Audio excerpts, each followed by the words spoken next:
Uma with another edition of Weekly Spirit Chat with Uma and Friends. Today we have featuring Rachyl Carr. She is a practitioner and teacher at the Lotus and Light Metaphysical Center. And today she's going to talk about the art. No, I got that wrong. The healing art of storytelling. That was what I was missing. The healing art of storytelling. So I'm going to shut up now and let Rachyl take it away. Go ahead, Rachyl. Hello, everyone. I hope we're having a lovely day so far. Happy Friday the 13th. I hope Mercury retrograde has been treating you well. I know it's been treating us. But yes, and I know we are also coming up to the next full moon that I believe is Sunday or Monday, early Monday morning. So do keep in mind that we have these very powerful energies moving through for the weekend and all that good stuff. So take some time, spend some time grounding, centering, meditating, and tuning into yourself because we have a lot of energy flowing through right now. But I am here to talk to you guys about the healing art of storytelling. And I'm very excited because I love stories. So what is storytelling? What is that all about? Storytelling is actually a technique that has been used for many eons, probably since human beings have been able to communicate, and even prior to that. You find a lot of stories in every culture, every different group of peoples, even throughout different generations that have like very similar threads and very different ways that they're explaining these things, but this very similar underlying themes and concepts. And with that, you find that a lot of this has to do with the fact that we are trying to explain things is generally the case. Like, for example, you've probably heard and seen different examples of, like, you'll have the storyteller and they'll have their circle and everybody gets to tell a story, or like the main storyteller will just tell a bunch of stories. And in those stories, you find very powerful nuggets of information, very powerful truths, very powerful experiences that a lot of us will go through, have gone through. You'll also find like cautionary tales for things that will beware of this and what have you. So I'm going to talk about some of the more popular themes in stories that we find, especially in storyteller groups. Like, for example, pretty much every culture, every generation, every group of peoples that you see has some form of Cinderella. It's a very common and popular story. I'm sure we are all very aware of Cinderella. Probably most of us are aware of it from the Disney Cinderella, and maybe the original animated version, the live action one that they did a couple of years ago. Or if you are among my generation and probably their parents, of course, you know of all of the many different Cinderellas that Disney Channel did, like the channel itself. Like, we had Hilary Duff's Cinderella, we had Selena Gomez's Cinderella, we had Brandy's Cinderella, a personal favorite. Now, what we find in that story with Cinderella is this theme of, I've grown up down and out. I've grown up in this space where I was treated as less than. But meanwhile, throughout that whole story, she's so happy. She's so at peace. She understands that this is her life and she's comfortable here. And she's very happy, regardless of all of these things. Like, we sit here and watch the movies and hear the stories, and we're like enraged. Like, why would this happen? Why is she doing this? What's going on? No, how could she be okay with that? And one of the many things that we learn through that one aspect is appreciation for our lives and where we are in that moment. And we learn through law of attraction as well, is that appreciation is a very powerful manifesting tool. So in that one phase, that one scene, that one section of that story, what people may receive as, oh no, this is bad, there's another thing to learn here. And that's the thing with our stories, is that there's more to learn here. We have our surface level of the story, but then there's a little bit more, a little deeper. Dig a little deeper. And we see in that same story, Cinderella makes her wish, and her wishes come true. And we find a little time, a little thing, a little bit of whatever to that story. But then we see, but wait, there's more. As with every story, there is a little bit more. So same concept, we have Beauty and the Beast. We have Beauty and the Beast in so many different realms and phases of life. You see Beauty and the Beast in written stories. You see Beauty and the Beast in the movies and things like that. You see Beauty and the Beast played out in so many ways that you might not even recognize it. Like a very powerful and popular story among book talk, if you're familiar with book talk, is A Court of Thorns and Roses. That story started out as a Beauty and the Beast retelling. But in this version of Beauty and the Beast, Beauty saves herself. Whereas in the Disney version, yes, she kind of saves herself, but in a very different way. In the Disney version, we have one aspect of save yourself, saving ourselves. And in this one, we have a different aspect of saving ourselves, but it's still the same concept. I would highly recommend reading that book, A Court of Thorns and Roses, if you're into fantasy, because it is a very interesting play on Beauty and the Beast. And then the rest of the series is phenomenal anyway. But yes, and then you see it again in many, many different phases and realms of culture and literature. Now, with all of these things, you find these golden nuggets.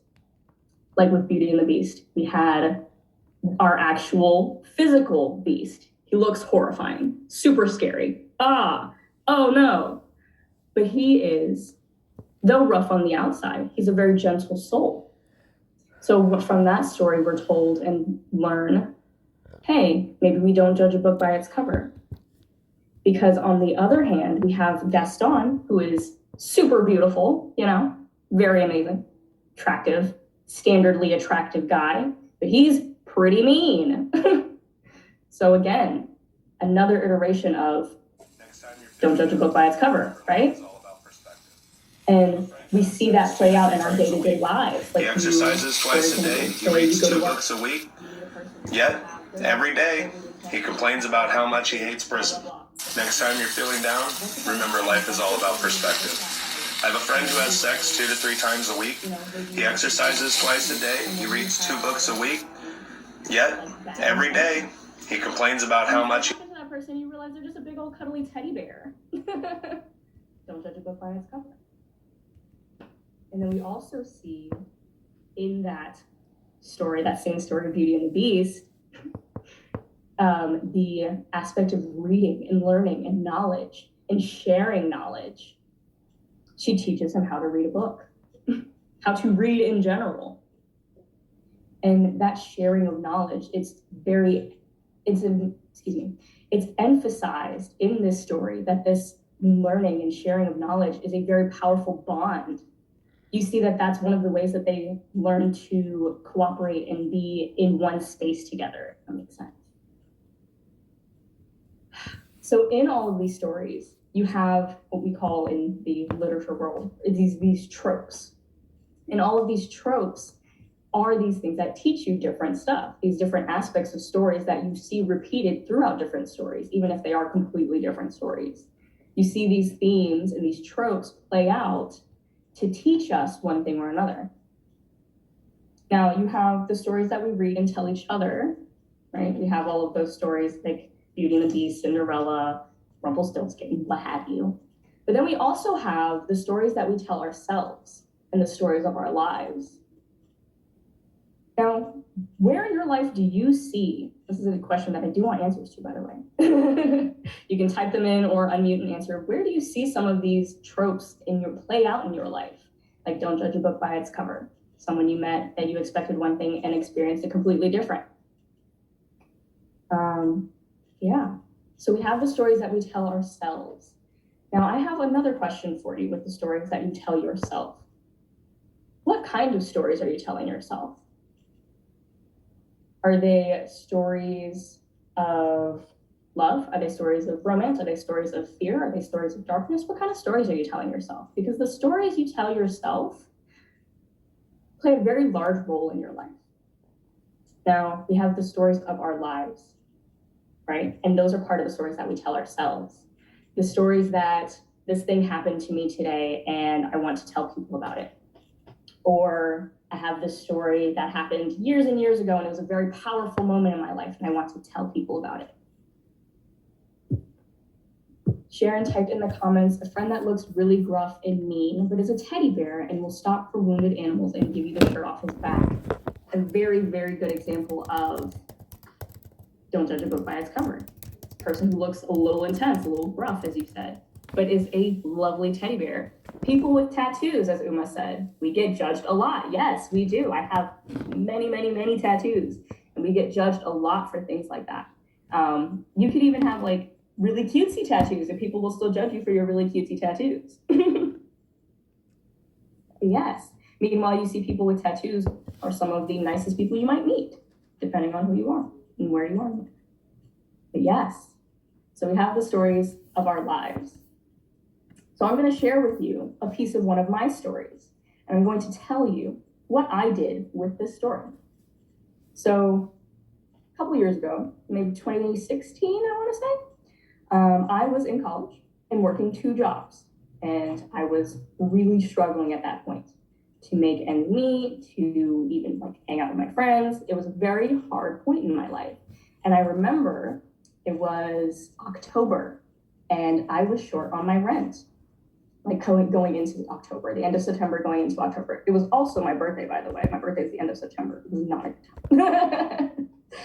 But yes, so here I am coming to the end of the month, gotta pay rent, gotta pay my bills, all this good stuff. And I didn't really have enough.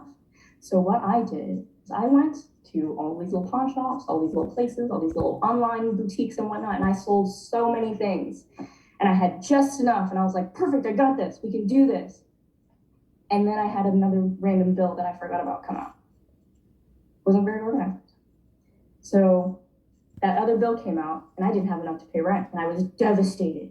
So here I was feeling like a complete failure, like someone who just couldn't take care of themselves. I couldn't do anything right. Yeah. You know, it's a very relatable story. I think most of us have probably all experienced that at some point. And if you are experiencing that, it does get better, I promise. So yes, I felt very much like a failure in that moment. And I carried that feeling of failure with me for a while, for a good couple years. And I would tell people this story and I would tell them that like I did what I had to do to make it work, but it was hard. One day, I was actually telling this story to Uma during a bar session, an access bar session. If you guys haven't tried access bars, I highly, highly recommend it. There's probably a recorded video a couple weeks back of Uma discussing access bars, so definitely take a look for that. But yes, it was in an access bar session. I'm telling Uma this story, and she says, that doesn't sound like a failure to me. That sounds like someone who works really hard and does whatever they can to do what they need to do and make things happen. It sounds like a very strong individual. And I had to take a step back. I was like, what? Excuse me? Are you telling me that one of the hardest points of my life says that I'm strong? Excuse me? What are you talking about? So we had to clear that out. Super fun. Love that. And that was when I realized, yes, change of perspective. That was when I realized that I was telling that story in a way that was disempowering for me. Let's say it again.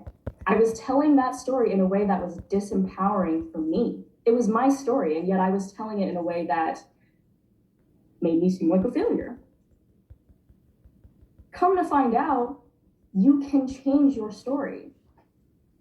You can change how you tell your story. You can change what you say. You can change what the story is. You can change the theme of that story.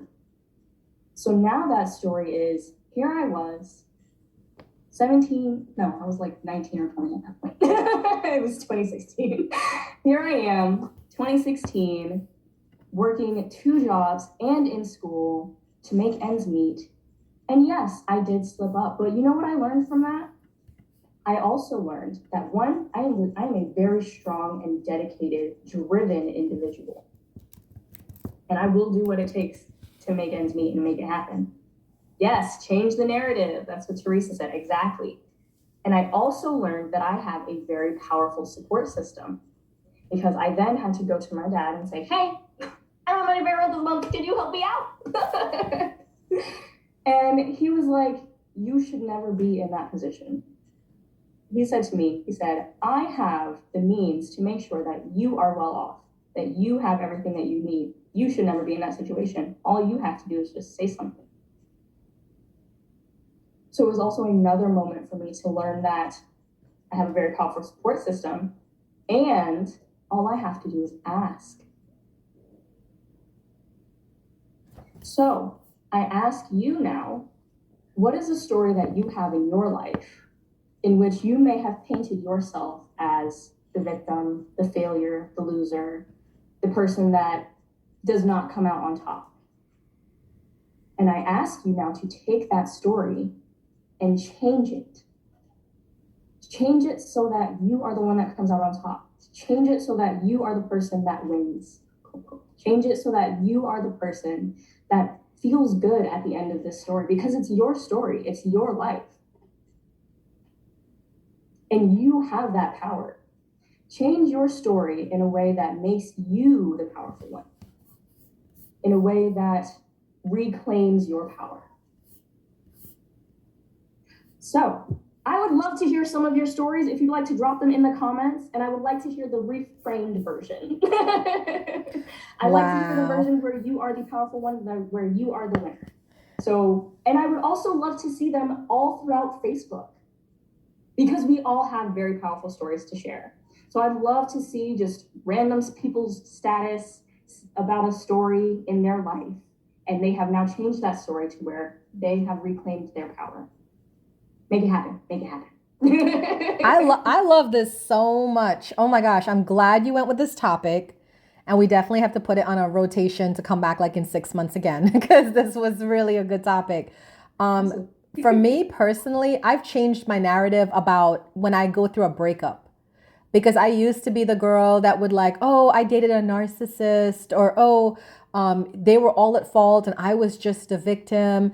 And then I'm like, okay, but how does that reflect on me? Because I dated that person, right? So it's like, what? I'm just stupid. So when I started, like, for about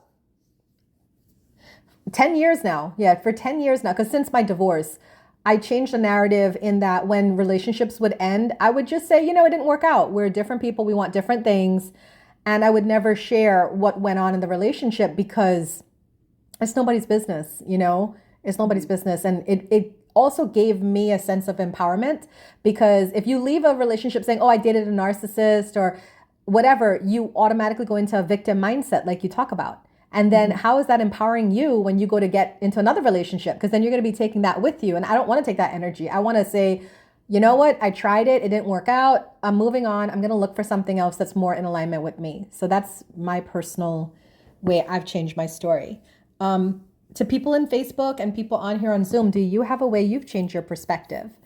And we got like 3 more minutes if anybody wants to share. And then we're going to go into the readings. Hey, this is Sharon. So I injured my back, and for 8 months, I could not sit up, and I took my meals face down in my bed. And I was scrolling Facebook, and I saw a motorcycle ride that I wanted to do. And I mentioned to my doctor that I was going on that ride, even after not being able to walk. And at that time, I still couldn't walk, but I paid for that motorcycle trip. And months later, for my birthday, my son asked me, what did I want? And I told him I wanted tickets to see the concert that was happening during this motorcycle event. And he was like, Mom, you can't even sit up. How could you possibly, think you're going to ride the motorcycle? And I said, because I'll be ready by then. And I just, had in my mind that I was going to do it. And my friends backed out, but solo, I made that trip.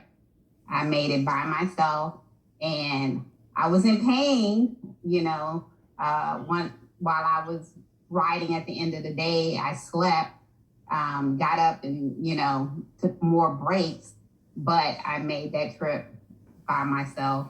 And that was like, everyone is amazed. Most people can't do it in good condition on a normal day. and I did it injured and live to tell about it and inspire others. So I definitely know how changing the narrative, changing your story and your mindset can definitely help you. And thank you for that reminder, because I need to get back to that mindset. Yeah, because every day we're telling a story. Every day is a new story. You wake up in the morning, you have an opportunity to tell a new story or experience a new story. So why not make yourself the powerful, empowered being that you are in your story?